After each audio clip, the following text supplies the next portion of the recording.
오늘은 헛소리 안 할 거고, 헛소리는 아니고 다 도움되는 얘기긴 했는데 잔소리 안 할 거고, 9일만이라는 책이 있어요. 너를 국어 1등급으로 만들어주마. 라는 책이 있어요. 제목이 파격적이죠.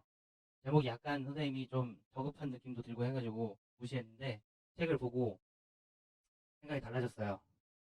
좋은 책이야. 그래서 이거를 선생님이 링크를 보내줄 테니까 당장 오늘 사? 알았어? 아니면 부모님한테 보내든지 해가지고 이게 선생님이 한강문고 가봤더니 한 권씩밖에 없어.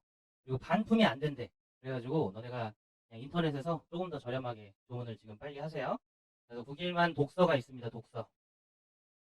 요걸 복습용 교재로 쓸게요. 알겠죠?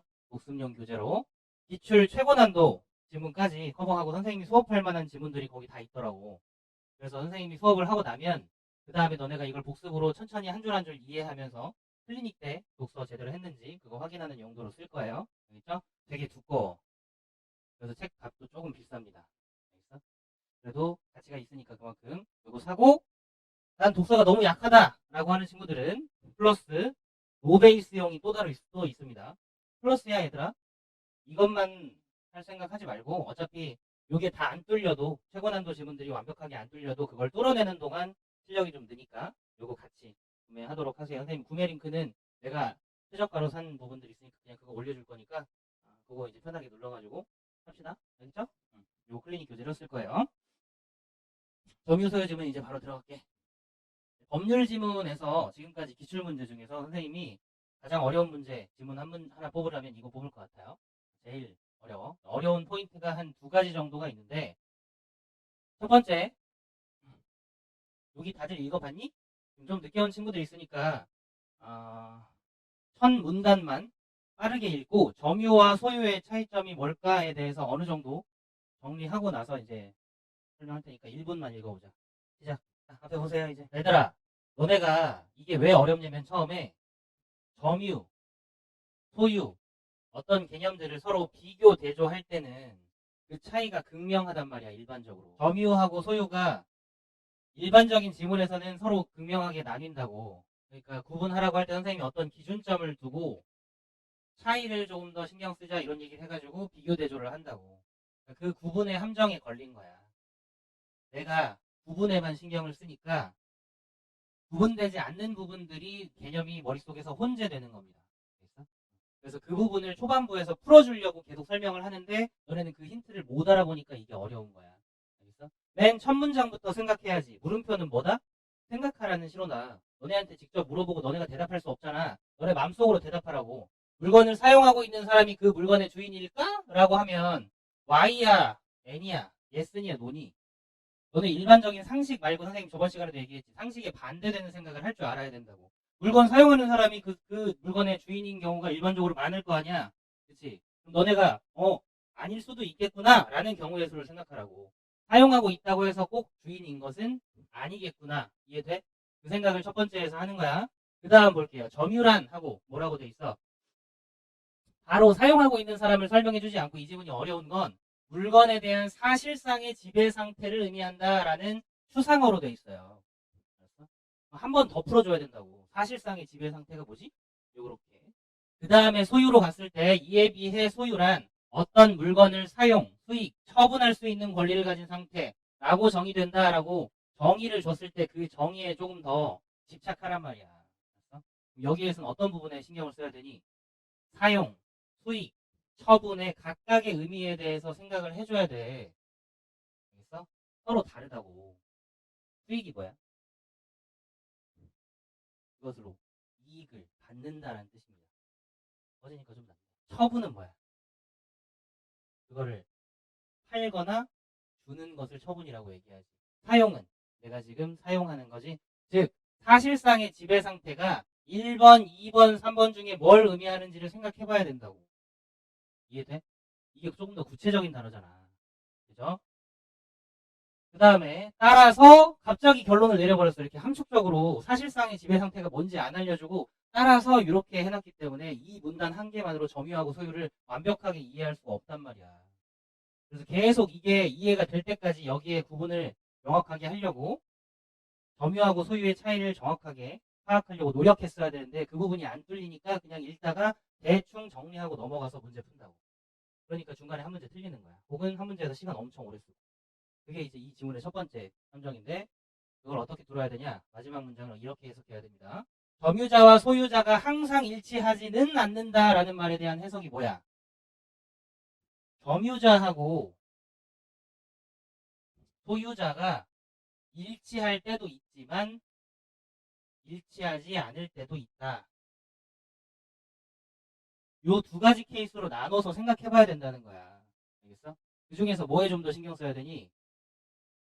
요거 말고 요건 너네가 구분하려고 하는 사고가 머릿속에 이제 이미 회로로 장착되어 있기 때문에 요거를 신경 써야 된다고. 요거를 점유자하고 소유자가 일치할 수 있는 상태를 내가 신경 써야 되겠구나. 점유하고 소유가 항상 다른 건 아니구나. 이렇게 생각해 줘야 돼. 알겠어? 근데 아직까지 감이 안 올 거야. 점유는 다시 뭐라고 했어? 사실상의 지배라고 했고 소유는 사용, 수익, 처분할 수 있는 권리를 가진 사람이 소유자라고 얘기했어요. 알겠어? 맨 처음에 질문, 물건을 사용하고 있는 사람이 그 물건의 주인일까? 라고 했을 때 우리가 질문에 대한 답을 내렸지. 뭐라고? 당연히 yes일 거라고 생각하지만 그게 아닐 수 있는 경우를 생각했지. 그러면 물건 사용하고 있는 사람은 세 글자로 얘기하면 뭐야? 점유자, 그 물건의 주인은 소유자를 의미하는 거야. 이해돼? 여기서 한 가지 알 수 있는 사실이 있습니다.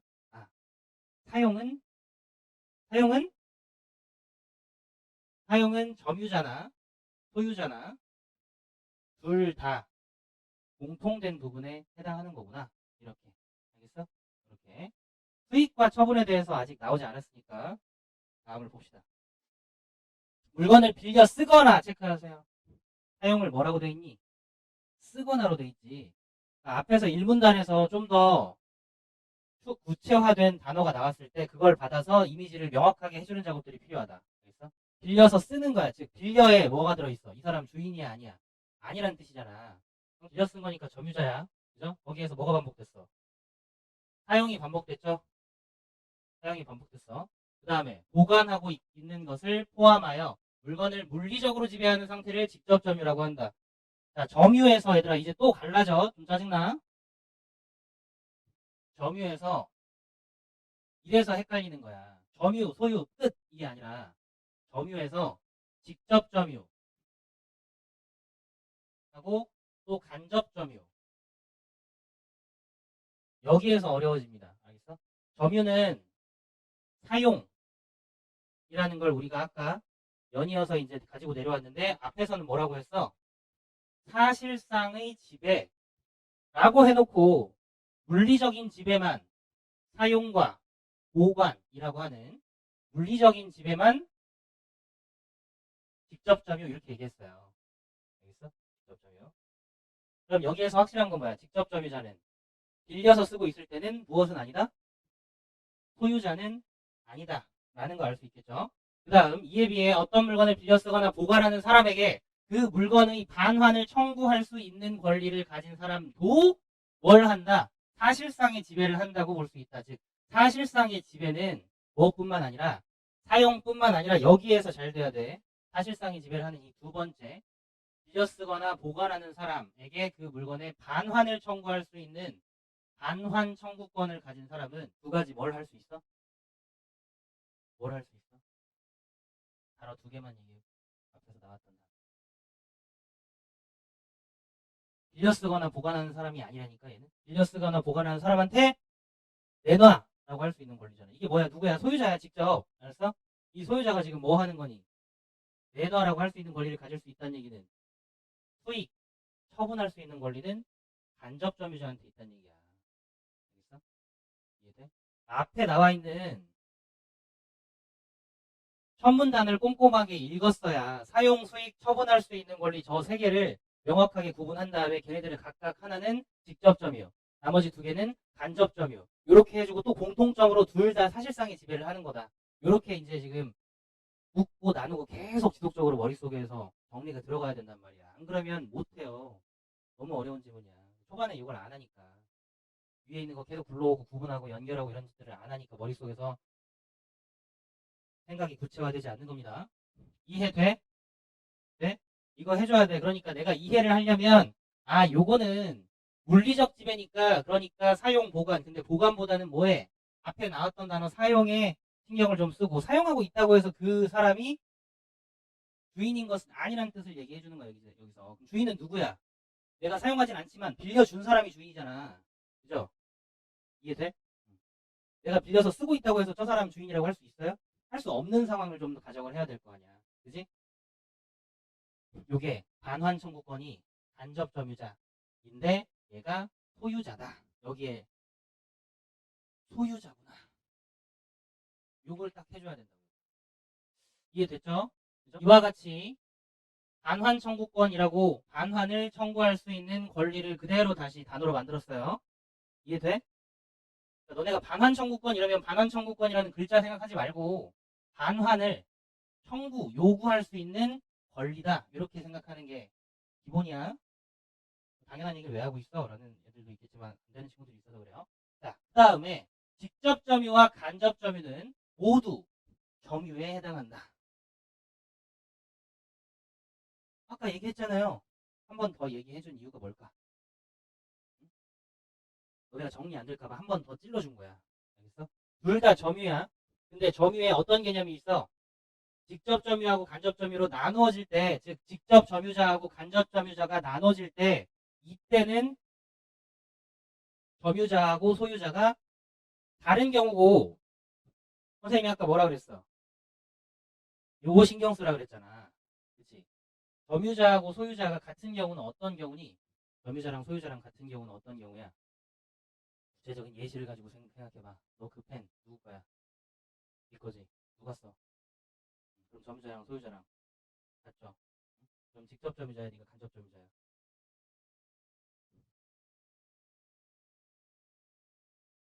둘 다라고 생각하면 틀리는 겁니다. 알겠어? 이래서 어려워요. 직접 점유자야, 간접 점유자야? 간접 점유자? 내가 쓰고 있는데 누구한테 안 빌려줬어. 이해돼? 누구한테 안 빌려줬다고. 응? 간접 점유자는 누구한테 빌려줬을 때 굳이 구분하는 겁니다.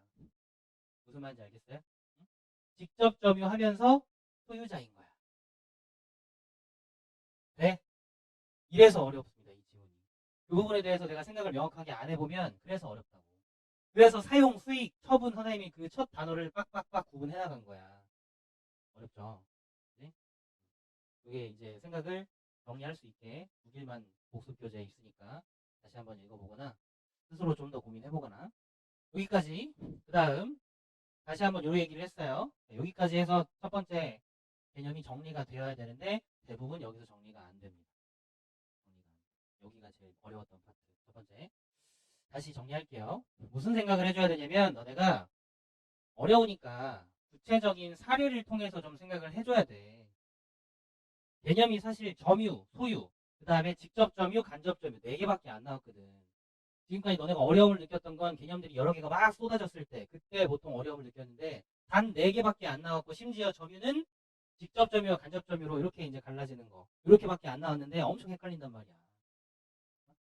점유자는 소유자일 수도 있고 아닐 수도 있다라고 하는 맨 최초의 그 문단에서의 구분 요거하고 함께 생각해주는 그런 태도가 필요한데 요게 잘 안 되기 때문에 머릿속에 구분 지어버린다고. 직접점이 아니면 간접점이. 그러니까 직접점이하는 거 간접점이하는 거 다 물어봤을 때 자기가 자기 거 쓰고 있는데 간접점이 한대. 누구한테 반환 청구할 건데. 이해되지? 그죠? 그런 사례들을 좀 생각해서 구체화 시켜가지고 이 혼재되는 그 개념들을 내 머릿속에서 혼재되는 개념들을 자꾸자꾸 막아줘야 돼. 의식적으로. 뇌피셜은 너네 뇌의 일반적인 그런 생각 구조로 흐르기 때문에 이렇게 될 수밖에 없단 말이야. 그렇죠? 이게 그리고 또 왜 어렵냐면 집을 전세하거나 월세하거나 집을 매매해본 사람들은 점유에 대해서 경매에 대해서 좀 배운 사람들은 알아요. 너는 그런 경험들이 전혀 없잖아. 그지? 이해돼? 집은 자가보다 전세나 월세가 더 많아요. 알았어? 자가는 자기 집 자기가 쓰고 있는 거지만 다 월세나 전세 등을 통해서 빌려서 쓴단 말이야. 그런 경우에는 직접 점유자하고 간접 점유자가 구분이 되는 거고 간접 점유자가 소유자일 텐데 그럴 텐데 내 집 내가 쓰는데 간접 점유자가 어디 있어? 그죠? 자, 첫 번째 그다음 볼게요. 점유는 소유자를 공시하는 기능도 수행한다. 이제 중간에 서술범주가 바뀌어 버렸어. 여기에서 서술범주의 전환 좀 느껴주시고요. 지금 뭐의 기능? 점유의 기능에 대해서 얘기하고 있습니다. 소유자를 공시하는 기능도 소유자를 공시하는 기능이라고 얘기했는데 공시가 뭔지 몰라. 소유자는 알지만 그치? 모르는 거 설명해 줄 겁니다. 공시란 물건에 대해 누가 어떤 권리를 가지고 있는지를 알려주는 것이다. 생각! 간접 점유는 뭘 알려줘?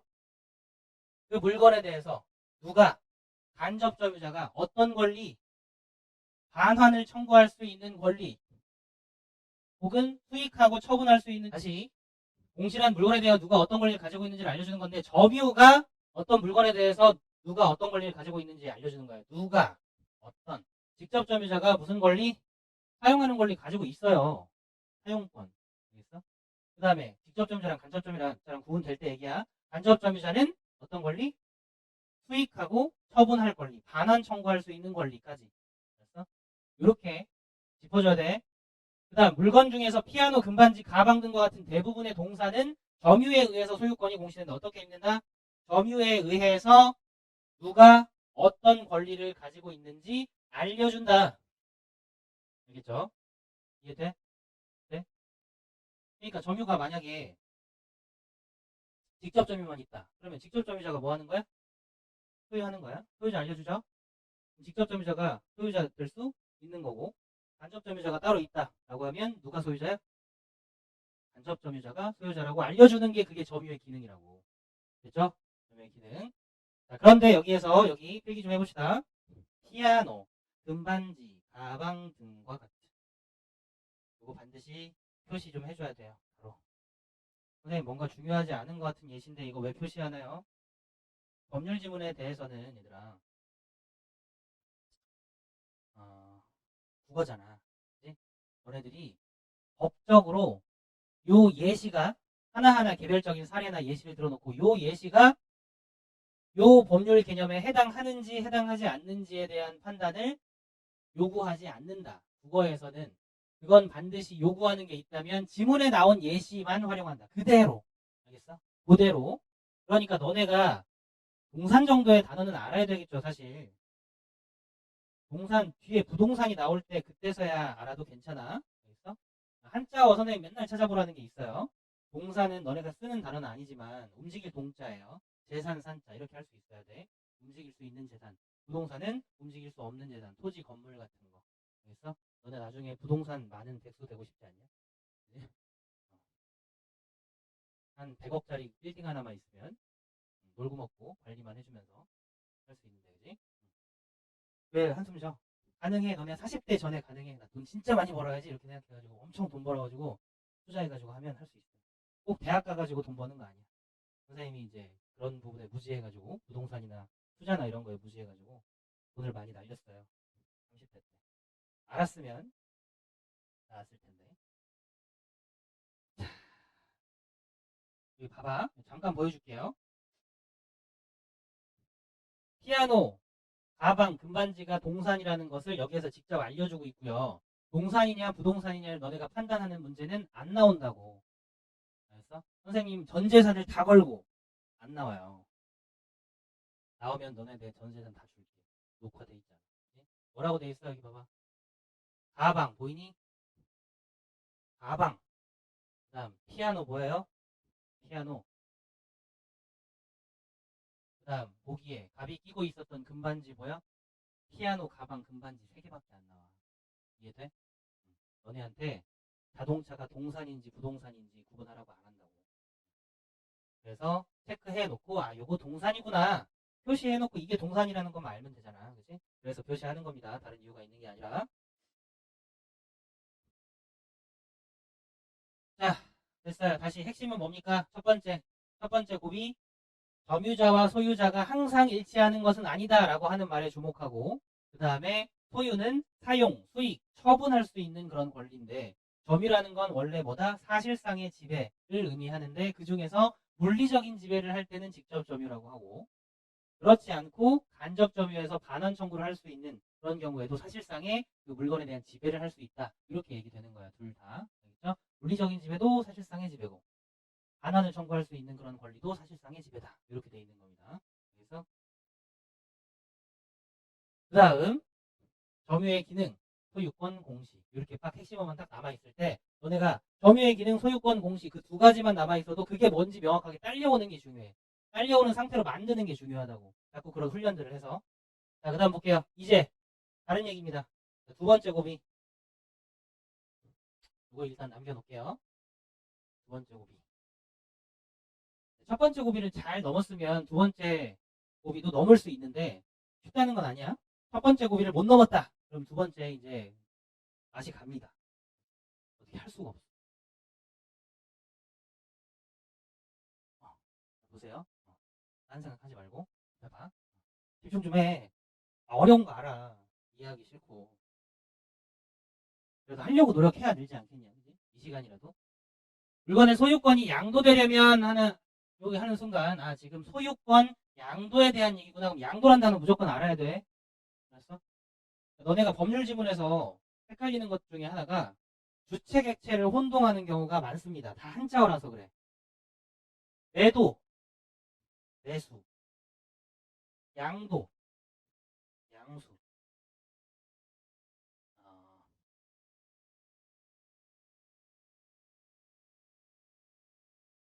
상속 이런 건 오히려 좀 쉽죠. 피상속. 그래도 헷갈립니다. 이런 방식으로 한 글자 차이 이거 가지고 주체하고 객체가 모호해지는 너네 머릿속에 그런 경우가 생기기 때문에 반드시 이런 부분이 나왔을 때 헷갈리잖아? 그러면 거기에다가 이제 이름을 붙여주세요. 너네 모든 문제는 대부분 모든 문제라고 해도 될 것 같은데 그래서 모든 문제는 추상적으로 느껴지는 그 단어의 개념 때문에 너네가 어려워.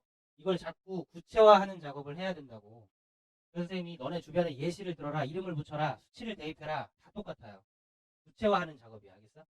양도인이 소유자가 양도인이 되어 이렇게 얘기하면 가지고 있던 사람이 양도인이 되어서 양수인과 양도계약, 유효한계약하고 이에 더하여 밑줄 치세요. 플러스란 뜻이야. 둘 다란 뜻이야. 조건. 소유권 양도 공시하면 소유권이 양도된다. 무슨 뜻이겠어? 소유권이 넘어간다. 양수인이 새 소유자가 된다. 이렇게 이해해야 돼. 알겠어? 양수의 수는 받을 숫자입니다. 받을 숫자야. 그래서 얘를 친구 이름 해가지고 내가 건물주인데 다른 좋은 건물 살려고 친구한테 건물 팔았다. 이렇게 해서 친구 이름 붙여.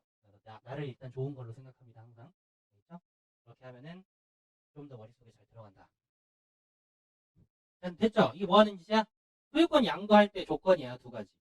됐죠? 첫 번째, 유효한 양도 계약. 당연한 얘기인데 계약을 하는 겁니다. 두 번째, 양도 공시. 공시 다시 불러와야 돼. 공시가 뭐야? 소유권이 누구한테 있는지, 그지? 어떤 권리가 누구한테 있는지, 누가 어떤 권리를 갖고 있는지를 알려주는 게 공시라고 했어요. 점유로 소유권이 공시되는 동산 한 번 더 얘기했죠. 동사는 뭘로? 기억. 점유로 공시돼. 그런 소유권 양도는 점유를 넘겨주는 점유인도로 공시된다. 점유인도가 뭐야? 점유를 넘겨주는 거. 이렇게 네모만 치면 안 되고 얘가 점유를 넘겨주는 거구나. 이게 중요한데 이게 바로 집어넣어서 구체적인 얘기면 점유인도 이런 거구나 라고 끝나. 알겠어? 얘는 안 끝나니까 어려운 거야. 점유 넘겨주는 게 뭐지? 어떻게 넘겨준다는 거지? 점유에 두 개가 있는데 직접 점유 넘겨주나 간접 점유 넘겨주나? 이런 정도의 생각들을 해줘야 된다고. 양수인이 간접 점유를 하여 소유권 이전이 공시되는 경우로서 잘 봐. 양수인이 누구지? 해야 된다고. 소유권 새로 넘겨받는 새 소유자야. 간접 점유를 해. 뭐 한다고? 간접 점유한다고. 물리적으로 써 안 써? 안 쓴다는 뜻이야. 알았어? 간접 점유를 해서 소유권 이전이 공시되는 경우로서는 점유 개정과 반환 청구권 양도가 있다. 또 두 개로 가지치죠. 차이 알아야 돼. 알았어? 그 다음 요 예시를 잘 이해하는 게 이 지문에서 두 번째 고비입니다. 시간 잠깐 줄 테니까 스스로 좀 해봐. A, B, C 이렇게 나오면 A, B, C 전부 다 다른 이름 붙여. 자기 아는 친구 이름. 첫 번째가 점유 개정이야. 누가 A가 선생님 이름 안 붙이고 양도인이라고 할게요. 양수인에게 B가 양수인이야. 피아노의 소유권을 양도하기로 계약했어요. 아까 얘기한 유효한 계약했겠지. 그 다음에 양도를 공시하는데 사흘간 빌려 쓰는 것으로 합의했대요. 누가 누구한테 빌렸으니? 누가 누구한테 빌렸어? A가 빌렸어? B가 빌렸어? 그렇게 생각하니까 다 틀리는 거야. 됐어? 이해돼? 내가 그래서 한 어절 한 어절 끊어서 읽으라고 했잖아. 지금 소유권 누구한테 있어요? B한테 있어. 계약 끝났잖아. 그지? 누가 빌려 쓰는 거야? A가 빌려 쓰는 거야. A가 원래 소유자인데 B에게 계약해가지고 이건 이제 네 거야. 근데 내가 사흘간만 더 쓸게. 이런 상황이라고. 알겠어? A가가 주어다 얘들아. 사흘간 빌려 쓰다의 주어야. A. 왜? 너네가 이 상황을 제대로 이해를 못하니까 못 푼다고. 이해신데. 그래서 선생님이 끊어 읽으라고 천천히 얘기한 겁니다. 이럴 때 천천히 해줘야 돼. 응? 내가 시험 현장에서 이거 이해 안 되는데 다시 한번 차분하게 끊어 읽어보자 해서 끊어 읽어도 문제 풀 시간이 충분합니다. 근데 한 번 트라이 했는데 안 된다. 그러면 그때는 넘어가. 근데 그 문제를 넘어가는 게 아니라 다른 지문으로 넘어가. 알았어? 그러고 다른 지문 웬만큼 좀 풀다가 다시 돌아와서 해보고 안 되면 그것과 관련된 문제 패스하고 나머지 문제라도 풀고 나머지 찍는 겁니다. 알았어? 해봐야 돼. 어렵지 않아. 그러니까 그 경우를 확인을 한 다음에 누가 빌렸어? 얘가 이제 빌려 쓴 거야. 이제 얘는 소유자가 아니라 무슨 자야? 직접 점유자야. 알았어? 그러니까 너네가 자꾸 이 앞에서 새로운 개념을 주면 새로운 개념 머릿속에 정의를 명확하게 못 내리니까 그 뒤에서 그걸 활용할 때 적용을 못 한다고. 뭔 말인지 알겠지? 그 훈련 계속 하는 거야. 수학도 사실 마찬가지야. 수학도 정의 다 배우는데 정의 제대로 안 외우고 이해 못한 상태에서 문제 그냥 풀러간다고. 그러니까 너네들 수학 실력이 대부분 다 안 좋은 거야. 그냥 외워서 드립다 풀잖아. 응? 너네 쉽게 얻어지는 게 없어요. 응? 인생에서. 쉽게 얻어질 때가 있을 순 있지. 그건 운이라고 해 우리가. 운이 항상 좋냐? 안 그렇다고. 그치? 너네가 고3 때는 조금 더 정통파 마인드를 갖고 최대한 밀어붙여 봐야 돼. 알겠어? 어떤 과목이든. 국어 생각 안 하고 절대 안 늘어. 선생님, 쟤는 저렇게 안 해도 잘 되는데. 쟤는 책이라도 어렸을 때 많이 읽었겠지. 아니면 글 읽을 때 생각을 이미 더 많이 했겠지. 쟤랑 비교하지 말고, 쟤랑 똑같은 교재, 똑같은 방식으로 막 이렇게 풀려 하지 말고, 한 문장 한 문장 이렇게 꼼꼼히 보세요. 국일만 볼 때 절대 그냥 너네 국일만 새 지문 보고 그냥 이렇게 펴서 보면 안 된다. 한 줄 한 줄 해설 다 돼 있어. 선생님이 지금 수업하는 것처럼 그거랑 비슷하니까 선생님 국일만을 책을 복습 교재를 골랐는데 너네가 충분히 읽고 생각해보지 않은 상태에서 그냥 보잖아. 오, 우와, 씨, 대박. 이렇게 막 읽을 수 있어요. 아, 이렇게 생각하는 거구나. 끄덕끄덕 하고 다 까먹어. 알았어? 너네 스스로 혼자 충분히 해보고 나서 확인한 다음에 한 줄 한 줄 다 꼼꼼하게 읽은 다음에 그 중에 유독 내가 좀 의미 있다고 생각하는 것들을 성공펜으로 이제 치면서 그런 방식으로 공부합시다. 복습.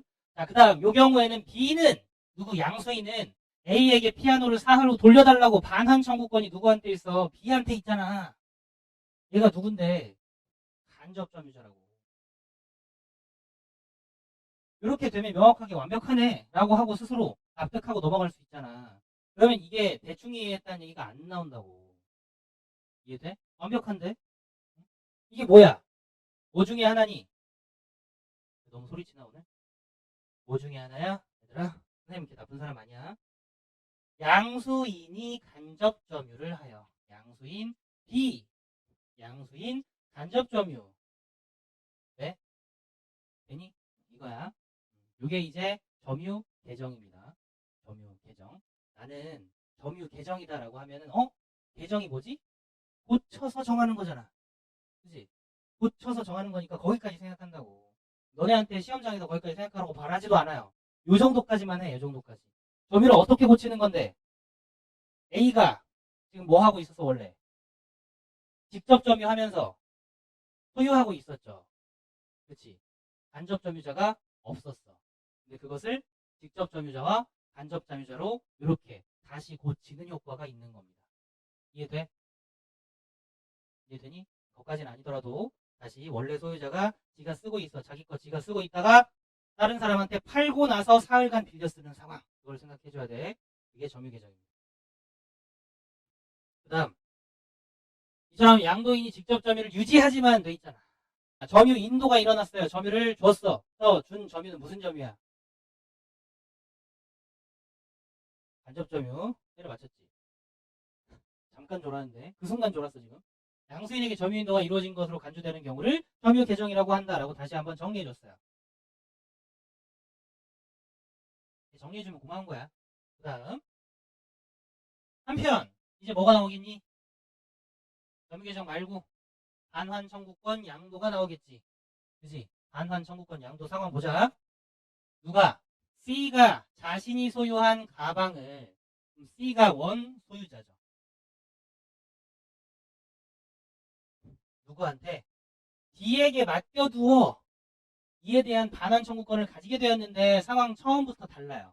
맨 처음 상황은 뭐였어? A는 자기가 쓰면서 가지고 있었어. 근데 이 상황은 뭐야? 쓰는 건 누가 써? D가 씁니다. 왜? 빌려 쓰는 거야. 얘가 직접 점유자야. 얘가 뭐 하는 거야? 간접 점유자입니다. 누가 소유자야? 직접 점유자랑 간접 점유자가 나눠질 때는 간접 점유자가 소유자야. 봐봐. 이 개념이 어디서 내려와? 처음에서 내려오잖아. 점유하고 소유하고 직접 점유하고 간접 점유를 아까 구분하는 태도로 선생님이 아까 누구한테 물어봤을 때 직접 점유자냐 간접 점유자냐 일부러 이렇게 물어봤다고. 둘 중에 하나라고 얘기할 것 같으니까. 특히 간접 점유라고 얘기할 것 같으니까. 간접 점유는 언제 발생한다? 소유자하고 점유자가 일치하지 않을 때만 발생하는 거야. 앞에 있는 상황은 어떤 상황이야? 소유자가 점유자였을 때 그때 상황에서 소유자하고 점유자가 일치하지 않게 되는 상황이었는데 얘는 애초에 소유자하고 점유자가 일치하지 않는 상황에서 출발한단 말이야. 알겠어? 그러니까 앞에 부분에서 그 소유자하고 점유자가 같을 때하고 같지 않을 때하고 직접 점유하고 간접 점유에 대한 구분이 명확해지면 얘도 케이스 분류가 명확해진다고. 근데 어떻게 한 거야? D한테 지금 누구? 어디서? 다시 올려버렸네. 소유권을 E에게 양도했어. 소유권을 C가 누구한테 E에게 양도했다고. 그러면 소유권이 양도돼. 뭐가 양도돼? 뭐가 인도돼? 간접 점유가 인도돼서 얘는 뭐 할 수 있어요? 반환을 청구할 수 있는 반환 청구권이 얘한테로 넘어가요. 반환은 누구한테 청구하겠냐? D가 가지고 있으니까 얘한테 청구하겠지. 그지? 얘는 어차피 자기 거가 아니에요. 그냥 빌려 쓰고 있는 거야. 집이라고 생각하면 쉬워요. 집을 지금 전세로 살고 있는데 집을 주인이 다른 주인한테 매매 계약을 통해서 팔았어.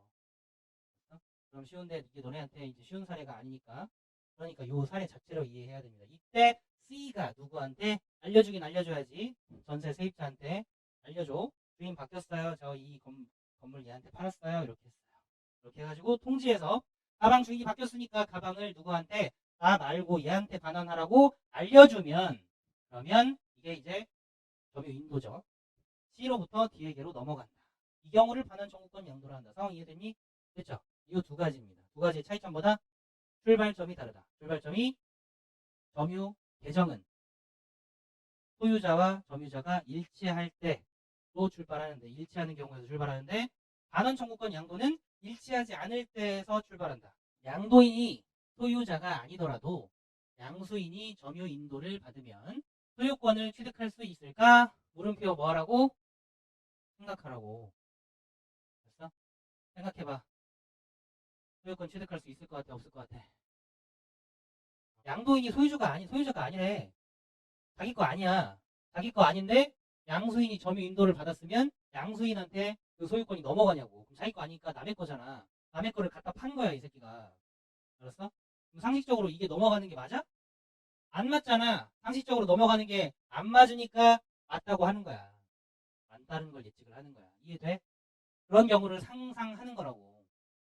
이해되죠? 그치? 상식적이지 않잖아. 그러니까 이런 경우에는 두 가지를 다 생각하라는 게 선생님이 하는 말이야. 다 생각하고 뒤에서 찾아서 아 이거 확실하구나 이렇게 가야 돼. 네? 선생님이 뭐일 것 같아 예측 한번 해봐 라고 하는 건 예측은 어떤 방향으로 해야 돼? 아예 상식과는 반대되는 방향의 예측을 해야 돼. 그래야 두 가지 다 생각을 하는 거지. 그지? 그래야지 뒤에 가서 뭐 말도 안 되는데? 개빡치겠네? 이런 생각 안 한다고. 봐봐. 점유로 공시되는 동산의 경우 동산입니다. 다시 나왔어. 점유로 공시된다고. 양수인이 충분히 주의를 했는데도 양수인이 누구야? 산 사람. 주의를 충분히 했는데도 조건. 양도인이 소유자가 아님을 몰랐어요. 모르면. 그러면 두 가지 조건, 아까 앞에서 얘기한 양도의 두 가지 조건, 점유인도로 공시하고 유효한 계약을 했다면 소유권을 취득해버린대. 설명하는 대로 받아들이라고 거기에서 의심을 품지 말고 거기서 수용해야 돼. 명확하게 딱 정했잖아. 그지? 왜 그럴까라는 생각은 했을 때 그거에 대한 답이 나오면 좋지만 안 나오면 그대로 수용합니다. 지문에서는. 이게 진짜 궁금하면 시험 끝나고 알아봐. 혹은 주변에 이제 법 쪽에 이제 지인이 있으면 물어보고. 알겠죠? 이유는 설명되긴 되지만 이해 안 된다. 법리는 너네 일반적인 상식과 다른 부분이 워낙 많기 때문에 그걸 그대로 온전히 다 이해하려고 해서 안 돼요. 지문에 있는 내용, 구조 자체만 이해합니다. 그게 국어를 대하는 마인드야. 네, 봅시다. 이걸 뭐라고 해? 선의 취득이라 한다. 선의 취득. 선의 취득은 주체가 누굴까? 알았어? 취득한 사람. 양수인. 양수인의 선의. 그러니까 나쁜 의도로 일부러 양수인이 그런 건 아니다. 그러니까 양수인 너 가져. 이렇게 해주는 겁니다. 알겠죠? 다만 봐봐. 이 질문에 진짜 선생님이 저번 시간에 얘기해줬죠. 특이한 거, 상식에 반하는 거, 예외적인 거. 이거 문제 낸다고. 그래서 제일 어려운 보기 문제를 내기 위한 소석입니다. 정확하게 이거 구분해야 돼. 어떤 경우만 가능해? 선의 취득은 어떤 경우만 가능해?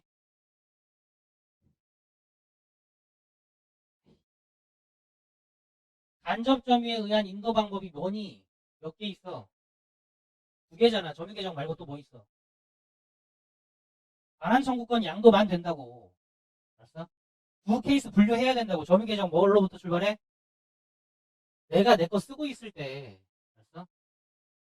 그때 소유권은 양도하고 빌려 쓰는 상황이 점유 계정이야. 그런 경우에는 그럴 수가 없다고. 선의 취득할 수 없다고. 어떤 경우에만 가능해? 아까처럼 C, D, E였니? 몰라. 어쨌든 얘가 뭐 하고 있어? 얘가 빌려 쓰고 있을 때 그때 얘가 누구야? 원소유자고 얘한테 간접 점유, 반환 청구권 인도하는 이 상황에서만 가능하다고. 그럼 이 상황에서 지금부터 여기까지 생각해 볼 필요는 없지만 이 상황에서 선의 취득이 가능하다라는 얘기는 요 D가 뭐니? 양 수인이 되겠지. 이 소유자가 아니라 다른 C, D, E, F를 할게요. 사기꾼이 얘한테 두 가지 유효한 계약을 하고 점유인도로 공시를 했다면 얘가 사기꾼인지 몰랐어. 원소유자라고 착각했어. 그럴 경우에 이 양수인의 취득은 인정된다고. 선의 취득으로. 그럼 누가 줬다는 거야? 비속어를 썼네. 누가 원소유자. 얘가 빡치는 거지. 자기 물건 그대로 뺏겨버린 상황이니까. 알겠어? 선생님 궁금할 테니까 미리 얘기해줄게. 이런 경우에는 민사소송 걸어야 돼. 얘가 누구한테? 이 새끼한테. 얘는 어쩔 수 없어. 얘는 잘못이 없는 거야. 여기에서는. 알겠어? 네, 그래서 선의취득이라고 얘기해주는 겁니다. 너무 안타깝게도 다시 한번 얘기하고 있어요. 머릿속으로 막 이해하려고 하지 마. 감정적으로 하지 마. F들. 알았어? 수능 비문학은 T적인 마인드로 봐야 돼. 선의취득으로 양수인이 소유권을 취득하면 원래 소유자는 원하지 않아도 상실하게 된다. 유유. 공감하고 있을 때가 아닙니다. 문제 풀어야 돼. 반면에 국가가 관리하는 공적 기록인 등기 혹은 등록 둘 다 뭐라고? 국가가 관리하는 공적 기록이야. 정확하게 알 필요 없어. 등기와 등록의 차이점은 알려줄 거야. 이걸로 공시되어야 하는 물건은 앞에서 얘기한 뭐랑 달라? 부동산, 가방, 피아노, 금반지 이런 동산. 뭘로 공시되는? 점유로 공시되는 이런 동산하고는 다릅니다. 선의취득 대상이 아예 아니야. 알겠죠? 아예 아니란 얘기는 원소유자가 이렇게 해가지고 한다고 해도 선의취득 대상이 아니니까 소유권이 넘어가지 않아요. 법률이 등록 대상으로 규정한 자동차나 항공기 등의 동산.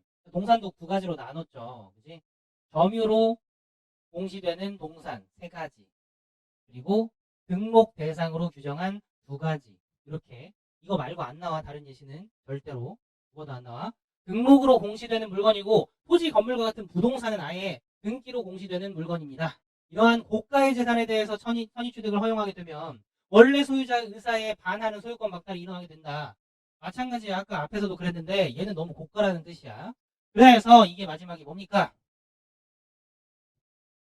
거래 안전에만 치중하고 원래 소유자의 권리 보호를 경시한 것이 되어서 바람직하지 않다고 볼 수 있다. 이 두 가지가 대립되는 보자. 이 두 가지가 대립되는 부분이니까 이걸 생각해야 돼요. 아까는 뭘 한 거야? 아까의 경우에는 A에 치중한 거야? B에 치중한 거야? 아까에는 선의취득이 되는 경우에는 무엇을 조금 더 중요하게 다룬 거야, 법률에서. A라고 하는 거래 안전을 더 중요하게 다룬 거라고. 유효한 계약하고 이 사람이 진짜 소유자인지 진짜 몰랐어요. 점유 인도했어. 내 돈 나갔어. 근데 소유권 박탈해버리면 너무 억울하잖아, 누구 입장에서. A 입장에서는. 그치? 둘 중에 한 명 손을 들어줄 수밖에 없어요. 둘 다 가질 수는 없다고. 한 명 가지게 해주고 한 명이 피해자가 되면서 그 피해자는 법률적으로 해결해야 되는 겁니다. 끝! 요 문제만 같이 풀어보자. 선생님 거의 진짜 1시간 딱 했는데 그래도 아쉬우니까 요 문제 10번 문제만 딱 풀어보고 한 5분 정도 그래서 끝내자. 틀린 거 찾기인데 정확히 어떤 부분이 틀렸는지 내가 체크하지 못한다면 때려서 맞힌 겁니다. 찍어서 맞힌 거예요. 자, 볼게요. 상황 이해해야 돼.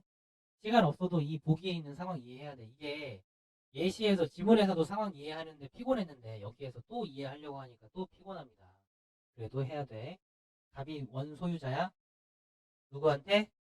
을한테 줬어요. 근데 이 상황은 어떤 상황이지? 어떤 상황? 점유 계정이야. 점유 계정. 근데 두 번째, 이제는 누가 간접 점유하고 있어? 을이 간접 점유하고 있다가 직접 점유, 즉 금반지는 얘가 빌려 쓰고 있다가 그러다가 얘한테 줬어요. 무엇을? 간접 점유, 즉 반환 청구권을. 이 상황 두 번째 계약이 바로 뭡니까? 반환 청구권 양도 계약이야. 그러니까 얘하고 차이점 물어보는 거야. 알았어? 얘하고 차이점 그걸 정확하게 알고 있니? 그래서 다만에 나왔던 얘는 선의 취득이 불가능하고요. 얘는 가능합니다. 라고 하는 그것만 가지고 대입해서 문제 푸는 건데 상황 이해하기도 어렵고 문제 출제 의도도 파악하기 어려운 상태에서 현장에서 이걸 완벽하게 풀어내기는 매우 어려운 건데 이걸로 배우는 거야. 이 정도 지문 안 나온다고 하더라도 이런 훈련하는 거야. 법률 지문 다 비슷해. 그런 예시 가지고 이제 보기 문제 내는 거. 자, 그래서 3번이 왜 틀렸냐면 갑이 금반지 소유자가 아니었다면 경은 을로부터 을이 가진 소유권을 양도받아 취득한다 해서 을이 가진이 틀린 거야. 알았어? 갑이 금반지의 소유자가 아니었다면 아닌 상태에서 을이 양수받는 점유 계정은 선의 취득이 불가능하니까 여기에서 2단계에서 을이 가진이라고 을이 소유자라고 할 수가 없다가 포인트라고. 이해돼? 그러니까 이 상황에서 여기에서 여기에 문제가 있는 게 아니라 여기에서 여기 갔을 때 문제가 있으니까 얘가 가진 게 틀렸다. 어렵죠? 그죠? 근데 문제 출제 의도는 알겠지. 미친 거야 평가원이. 어떻게 문제를 이렇게 내지? 나는 진짜 너무 감탄이 나와요. 이거 완전 극상위권하고 최상위권 구분하는 정도의 문제. 이해되지? 그치? 그러니까 선생님이 겸손하게 읽으라고 하는 거야 기출문제를. 선생님 보고 또 볼 때마다 감탄스럽다고. 어떻게 문제를 이렇게 내지? 글을 어떻게 이렇게 쓰지? 이해되지? 안다고 이제 깝치지 말고 분석 많이 해서 새로운 문제 적용할 수 있도록 훈련을 많이 합시다. 자, 꼼꼼히 읽읍시다. 다음 주에 절대 시작하지 말고 우리 다음 주에 보자.